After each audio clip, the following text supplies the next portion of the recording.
लोकसभा चुनाव अपनी चरम सीमा पर है। लगातार बीजेपी और कांग्रेस अपनी अपनी पार्टी की जीत का दम भर रहे हैं और दूसरी ओर हम देखते हैं कि लगातार कांग्रेसी जो हैं वो बीजेपी की सदस्यता ग्रहण करते जा रहे हैं। तो ऐसे में कांग्रेस कहाँ दिखती है और लोकसभा चुनाव में किस तरीके से अपना प्रदर्शन करती है? हमारे साथ इस समय कांग्रेस के वरिष्ठ प्रदेश उपाध्यक्ष बिट्टू कर्नाटक जी से हम इस बात को पूछेंगे कि कांग्रेस आज जिस तरीके से कांग्रेस के कार्यकर्ता, कांग्रेस के नेता बीजेपी का दामन थाम रहे हैं, आखिर क्या ऐसी वजह है कि वो लगातार बीजेपी में जा रहे हैं? और ऐसे में लोकसभा चुनाव किस तरीके से वो देखते हैं और लोकसभा चुनाव में प्रत्याशियों की जीत को किस तरीके से देखते हैं? आइए उनसे जानते हैं। स्वागत है। लोकसभा चुनाव लगातार चरम सीमा पर है और कांग्रेस और बीजेपी अपनी अपनी जीत का दम भरते हैं, लेकिन एक और कांग्रेस के लगातार जो आपके नेता हैं वो बीजेपी में टूटते जा रहे हैं, बीजेपी की सदस्यता ग्रहण करते जा रहे हैं। तो ऐसे में आप चुनाव को किस तरीके से देखते हैं? देखिए, चुनाव और लोगों का जाना ये दोनों अलग अलग चीज है। लोग क्यों जा रहे हैं, इसके कई कारण हैं। कांग्रेस लंबे समय से सत्ता से बाहर है। ज्यादातर लोग आज वर्तमान समय में सत्ता के पास, सत्ता के करीब लाभ लेना चाहते हैं। संघर्ष करने से लोग कतराते हैं और ये ह्यूमन टेंडेंसी है। जहां फल लगा होता है लोग उसी पेड़ की ओर भागते हैं। तो कहीं ना कहीं आपका कहना है कि कांग्रेस को इस समय अस्थिर देखते हुए तो बीजेपी की ओर कि दोबारा वहां का सुख भोगने के लिए जा रहे हैं। देखिए, वर्तमान समय में भारतीय जनता पार्टी की केंद्र में 10 साल से सरकार है।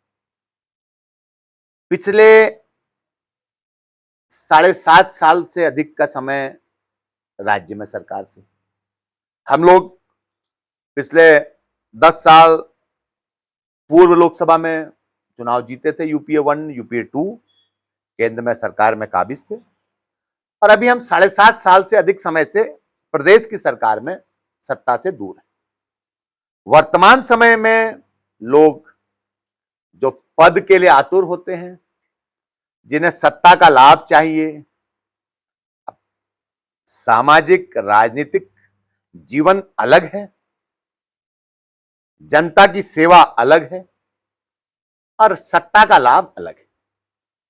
तो अब फलदार वृक्ष की ओर भागने का दौर चल रहा है।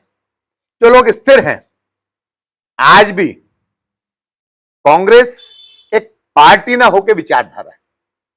मेरा मानना है कांग्रेस एक विचारधारा है और उस विचारधारा में हम सब जितने कार्यकर्ता हैं, उस विचारधारा में जिसने अपने भीतर उस विचारधारा को समायोजित किया, वो लोग लंबे समय से एक कार्यकर्ता के रूप में पार्टी की निष्ठापूर्वक सेवा कर। अब इस दौर में कुछ होता है, कुछ लोग उपेक्षित भी हो जाते हैं और ऐसा भी हो सकता है कि कुछ लोग उपेक्षा के शिकार होकर ऐसी चीज कर रहे हो। लेकिन मेरा मानना है जब हम कभी संकट के दौर में होते, आज पार्टी संकट के दौर में, एक ऐसा दौर चल रहा है जहां सत्ता के लिए सीबीआई, ईडी और न जाने तरह तरह के डर, भय, एक ऐसा माहौल है कि अघोषित आपातकाल सा लगा हुआ है। संविधान, ऐसा लगता है कि संविधान में जो अधिकार आज आम लोगों को दिए गए हैं वो सब खतरे में। लोकतंत्र खतरे में दिख रहा है। चुने हुए मुख्यमंत्री जेलों के पीछे हैं, सलाखों के पीछे। तो कहीं ना कहीं कुछ डर है, कुछ लाभ की बातें हैं, क्योंकि जो सरकार बन रही है, जो चुनी जा रही है, उसे भी तत्काल गिराया जा रहा है। तो कहीं ना कहीं आपका क्या आप भी मानते हैं कि जिस तरीके से विपक्ष को तोड़ने की जो साजिश कहो या डर कहो, ईडी और अन्य चीजों का भय दिखा के विपक्ष को तोड़ा मरोड़ा जा रहा है? देखिए, निश्चित तौर पर इस बात में कहीं कोई मैं मानता हूं कि आज आप देखिए, केवल प्रतिपक्ष के लोगों के यहां ईडी जा रही है, सीबीआई जा रही है, इनकम टैक्स के छापे पड़ रहे हैं। अरे भैया, सत्ता पक्ष के वो लोग भी तो होंगे जिनको आप लोग, जो आपको चंदा दे रहे हैं, जिन्होंने बड़ी तादाद में आपको पैसा देने का काम किया, लेकिन जिसकी लाठी उसका भैंस। वर्तमान समय में आज उनकी लाठी है तो आज भैंस भी उन्हीं की है, और वो डंडा जो है वो हर तरीके से जो चाबुक चल रहा है, प्रतिपक्ष के लोगों पे जो चाबुक चल रहा है, वो ईडी का चाबुक है, वो सीबीआई का चाबुक है, वो इनकम टैक्स का चाबुक है। मैं आपकी बात को थोड़ा रोक रहा हूं, आपको यहाँ पर माफी चाहूंगा, लेकिन जो लोग भय से जा रहे हैं उन लोगों के का क्या राज है? आप भी तो हैं, आप भी तो पूर्व में दर्जा मंत्री रहे हैं और पार्टी को आपने बहुत अच्छी तरीके, शासन को अच्छी तरीके से देखा है, तो आपके पास भी तो सुनने में आया तो कई ऑफर आए हैं, लेकिन आप अभी भी कांग्रेस की ऐसी स्थिति में अडिग खड़े हैं, और जो लोग जा रहे हैं उनको वो किस तरीके से जा रहे हैं, वो क्या सोचते हैं? देखिए, अब लोगों का अपना अपना मानना होता है, अपने अपने मत होते हैं। मेरा मानना है, जिस समय पार्टी को आपकी आवश्यकता होती है, जब सत्ता है, कल हम सत्ता में आएंगे तो निश्चित तौर पे कई लोग उस समय हमारी ओर आएंगे। आज सत्ता उनके पास है तो हमारे भी कई लोग उनकी ओर जा रहे हैं। ये तो पार्टियां तय करती हैं कि कौन निष्ठावान है, कौन हमारी आवश्यकताएं हैं, और हम लोगों का भी एक भीतर की आवाज आती है कि भाई, इतने लंबे सालों से हमने 30-32 सालों से अधिक के समय से पार्टी के कार्यकर्ता के रूप में हमने पार्टी की सेवा की, और आज पार्टी को सबसे ज्यादा हमारी आवश्यकता है। और उस समय, उस संक्रमण काल में हम अगर इधर उधर जाने का काम करेंगे तो आपका आत्मसम्मान आपको कचोटेगा। लोगों की अपनी अपनी सोच है, अपना अपना तरीका है, लेकिन मेरा मानना है हर चीज का अंत होता है।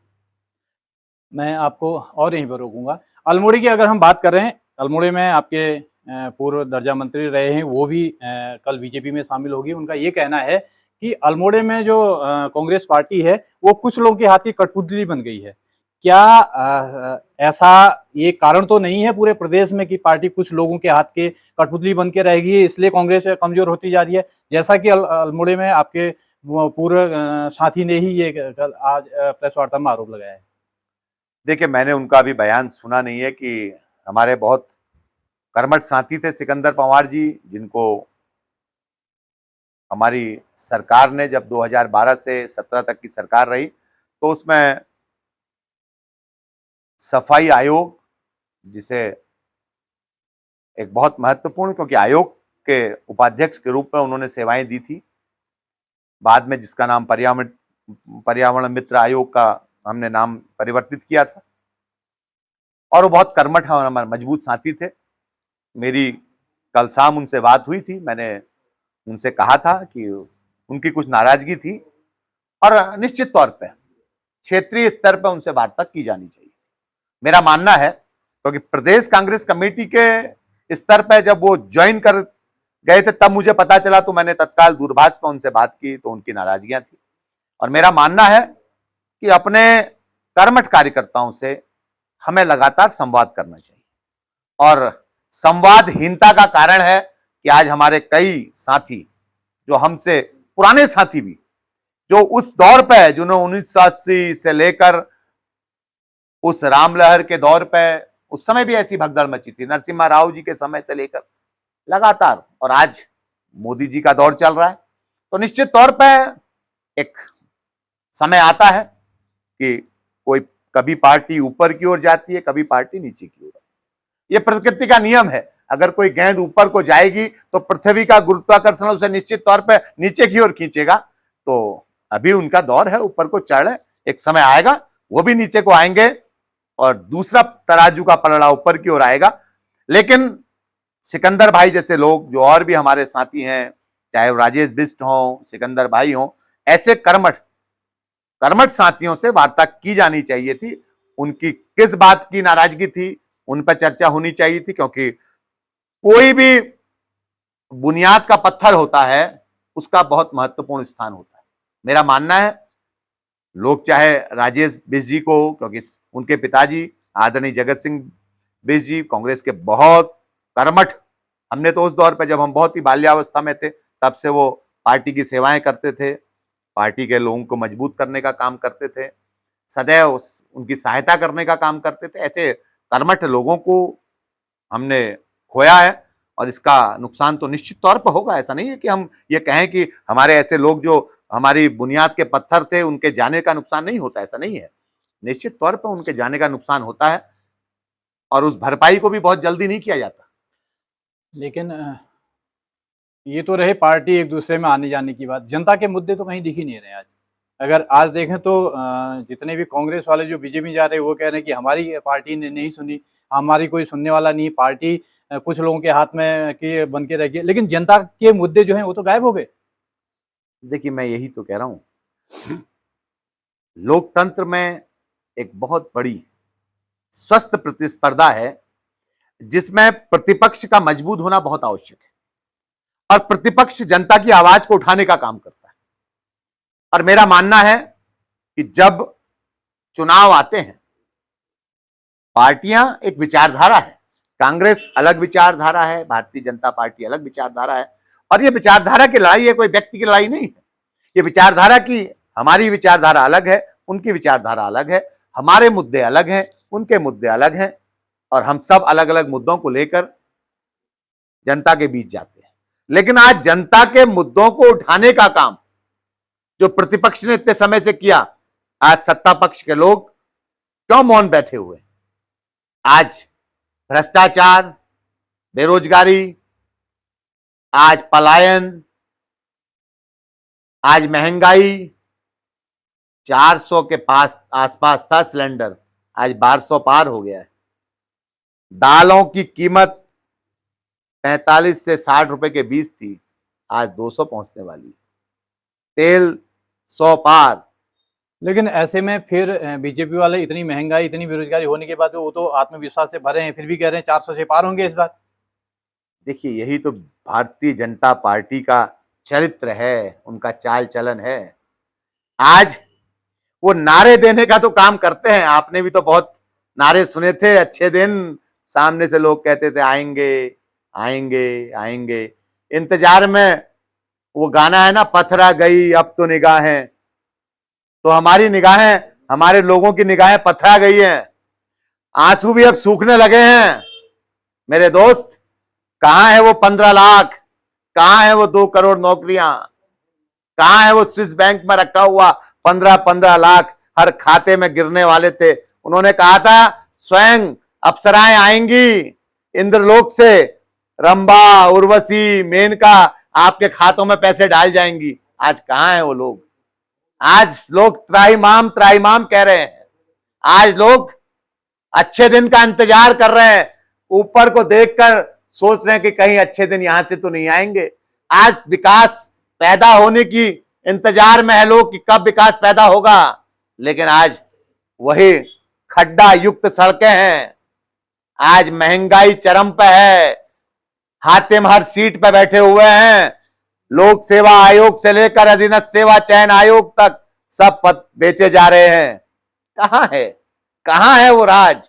राम राज बैठे त्रिलोका, हर्षित भय गए सब शोका। लोग राम राज की परिकल्पना कर रहे थे, लेकिन आज तो ऐसा राज आ गया कि लोग की जीवन लीला समाप्त होने के कगार पे है। जनता इस बात का जवाब देगी। तमाम मुद्दे हैं जनता के, महंगाई है, बेरोजगारी है, दुनिया भर की अन्य चीजें हैं, पलायन है, दूसरा है। लेकिन चुनाव के समय में इस समय जिस तरीके से प्रत्याशियां जा रहे हैं, कहने का मतलब लोगों का ये है कि इससे पहले भी तो विपक्ष कहीं गांव में दिखा नहीं, कोई लड़ाई में साथ नहीं दिखा कांग्रेस पार्टी। इससे पहले जो उनके नेता थे वो कहीं गांव में दिखे नहीं, कुछ नेताओं के अलावा। देखिए, मैंने पहले भी आपसे कहा, हमारे नेता बहुत ऊर्जावान है, उनकी ऊर्जा अलग अलग जगह केंद्रित रहती है, अलग अलग जगह हमारे साथी काम कर रहे थे। सदन वाले सदन में अपनी आवाज को उठाने का काम कर रहे थे, कार्यकर्ता सड़कों में आंदोलित थे, अपनी अपनी बातों को कह रहे थे। हाँ, यह है कि कुछ चीजें मीडिया तक नहीं आ पाई होंगी, लेकिन मेरा मानना है कि प्रतिपक्ष ने अपनी भूमिका का निर्वहन सही तरीके से किया है और जनता तक इस बात को पहुंचाने का काम किया है कि जो मुद्दे आज जनता के थे, उन मुद्दों को प्रतिपक्ष ने अच्छी तरह उठाने का काम किया है। लेकिन वर्तमान समय में एक दौर चल रहा है, वो ऐसा दौर चल रहा है कि अभी लोग इस बात को नहीं समझ रहे हैं कि हम किस दिशा में जा रहे हैं। जिस समय लोगों को समझ में आएगा, कहीं देर ना हो जाए, इसलिए आज हम लोग लगातार लोगों को समझाने का काम कर रहे हैं और सही दिशा में ले जाने का काम कर रहे हैं। और मेरा मानना है परिवर्तन का दौर सदैव आता है और युवा ही परिवर्तन करते हैं। आने वाली जो युवा पीढ़ी है वो इस बात को समझ रही है और निश्चित तौर पर परिवर्तन आएगा और हम भारत के लोकतंत्र को मजबूत करने का काम करेंगे और लोकतांत्रिक तरीके से फिर से भारत की जनता इस लोकसभा चुनाव में कुछ नए तरीके से आपको चीजें दिखेंगी और निश्चित तौर पर यूपीए गठबंधन केंद्र में सत्ता पे काबिज होगा। चलिए, हम आपकी इस बात से सहमत नहीं हैं, लेकिन लगातार हम ये भी तो देख रहे हैं, जिले से लेके आपके प्रदेश नेतृत्व तक कांग्रेस में कहीं न कहीं गुटबाजियां तो लगातार चलती आई हैं। जो काम करता है या तो उसको दरकिनार किया जाता है या उसको पूछा नहीं जाता। एकजुटता तो कहीं है ही नहीं। अब आम आदमी की बात कर रहे हैं, आम आदमी को तो आप समझा लेंगे, लेकिन पार्टी के ही जो लोग आज पार्टी को छोड़ के जा रहे हैं, जिनको बहुत कुछ पार्टी से मिला है, वही पार्टी की से नाराज होके जा रहे हैं, तो कहीं ना कहीं ये किस चीज को दर्शाता है? देखिए, हम एक लोकतांत्रिक पार्टी है, यहाँ अलग अलग विचारों से अलग अलग तरीके से लोग अपने विचार व्यक्त करते हैं, अपनी नाराजगी भी व्यक्त करते हैं। मैं अगर किसी चीज से नाराज हूं तो मुझे बोलने का अधिकार है पार्टी के भीतर, पार्टी फोरम में। हाँ, जो लोग जा रहे हैं, मेरा मानना है जो हमारे साथी जा रहे हैं उनसे संवाद किया जाना आवश्यक था, उनसे बात की जानी आवश्यक थी, उनकी बातों को सुना जाना आवश्यक था। क्यों गए, कैसे गए, इस बात पर चर्चा होनी आवश्यक थी, क्योंकि ये नुकसान होता है अगर कोई मजबूत कार्यकर्ता जाता है। लेकिन आने जाने का दौर लगा हुआ है, लंबे समय से कुछ इधर जाएंगे, कुछ इधर आएंगे, कुछ छोड़ के जाएंगे, कुछ जुड़ने का काम करेंगे। मेरा मानना है यही चुनाव के दौर में सब चीजें चलती है और भारतीय जनता पार्टी इस चीज में माहिर है कि कैसे लोगों को तोड़ा जाए। वो तोड़ने की राजनीति करते हैं, हम जोड़ने की राजनीति करते हैं। वो लोगों को लड़ाने का काम करते हैं, हम लोगों में प्रेम फैलाने का काम करते हैं।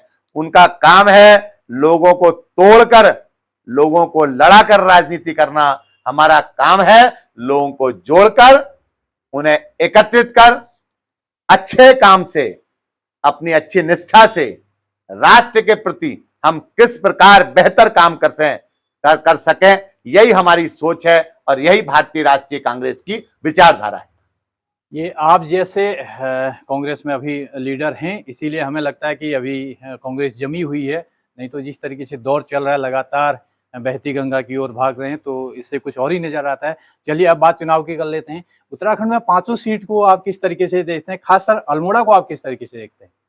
देखिए, अल्मोड़ा एक बहुत राजनीतिक दृष्टि से इस देश की महत्वपूर्ण सीट है। यहाँ बड़े बड़े लोगों ने, चाहे मुरली मनोहर जोशी हों, मुरली मनोहर जोशी जी हों, हरीश रावत जी हों, बड़े बड़े लोगों ने यहाँ इस क्षेत्र का प्रतिनिधित्व किया और आज पहले प्रदीप टम्टा जी, फिर अजय टम्टा जी, ये लगातार चुनाव में प्रतिभाग कर रहे हैं। यहाँ की भौगोलिक विषम परिस्थितियां हैं। इस विषम परिस्थितियों में हमारे लोग, कांग्रेस के लोग, जिस तरीके से मैं देख रहा हूं, जहां जहां प्रदीप टम्टा जी, क्योंकि एक ऐसा व्यक्ति जिसने जल जंगल जमीन से लेकर उस हिमालयी राज्यों के ग्रीन बोनस से लेकर टनकपुर रेल लाइन से लेकर बागेश्वर रेल लाइन से लेकर हर उस बात को उठाने का काम किया जो आम जनता की, जो अंतिम पंक्ति में बैठे हुए व्यक्ति की बात थी। और अल्मोड़ा सीट पे मुझे लगता है जिस तरीके से चुनाव चल रहा है, प्रदीप टम्टा जी ने बहुत मजबूत अपनी दावेदारी लोगों के बीच में पेश की है और वो बहुत मजबूती से दिन प्रतिदिन लोगों के बीच में जा रहे हैं। उनका गाफ बहुत तेजी से बढ़ रहा है और हम इस बात के लिए आश्वस्त हैं कि प्रदीप टम्टा जी यहां से चुनाव जीतेंगे। उत्तराखंड, क्योंकि मैं प्रदेश कांग्रेस कमेटी का कार्यकर्ता हूं, उत्तराखंड की 5 सीटों में गढ़वाल की 2 सीटें हैं, एक सीट हमारी हरिद्वार है, एक उधम सिंह नगर और नैनीताल, एक अल्मोड़ा पिथौरागढ़। तो गढ़वाल की दोनों सीटों में जहां हमने एक सीट पे युवा ऊर्जावान युवा तुर्क गणेश गोदयाल जी को, जो पूर्व हमारे अध्यक्ष हैं, जिन्होंने अपनी जबरदस्त उपस्थिति दर्ज करते हुए भाजपा के खेमे में हलचल मचा दी। जिस प्रकार जब अर्जुन रथ लेके युद्ध भूमि में पहुंचते थे तो औरों में हलचल मच जाती थी, उसी प्रकार से उन्होंने हलचल मचा दी है। वहीं दूसरी ओर जोत सिंह गुंसोला जी जैसे अनुभवी खांटी वरिष्ठ कांग्रेसी हैं हमारे, बहुत बहुत ही ऊर्जावान, और उनका भी आप देखिए इस उम्र में भी जितने ऊर्जावान हैं, जितने जनता के और बहुत ही अपने व्यवहार कुशल व्यक्ति हैं, वो भी लगातार बहुत बेहतर प्रदर्शन करने के लिए जनता के बीच में जा रहे हैं और जनता में उनको बहुत प्यार मिल रहा है।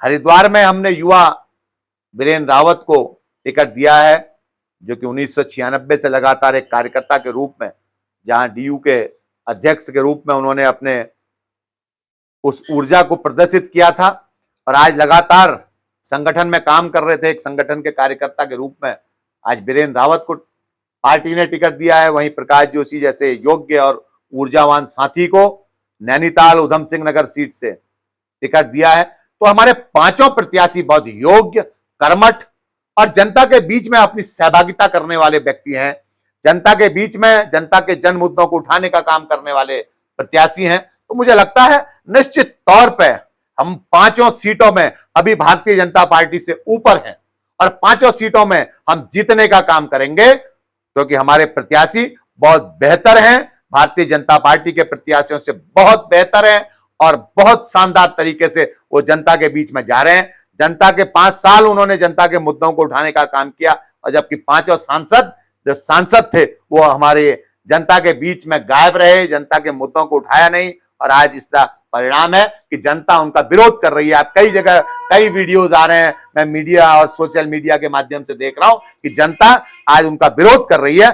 इसका कारण है कि कांग्रेस बहुत बेहतर स्थिति। ये थे हमारे साथ कांग्रेस के वरिष्ठ प्रदेश उपाध्यक्ष बिट्टू कर्नाटक, जो बहुत कम शब्दों में बहुत कुछ कह गए हैं, जो एक लीडर की क्षमता होती है, आपने देखा।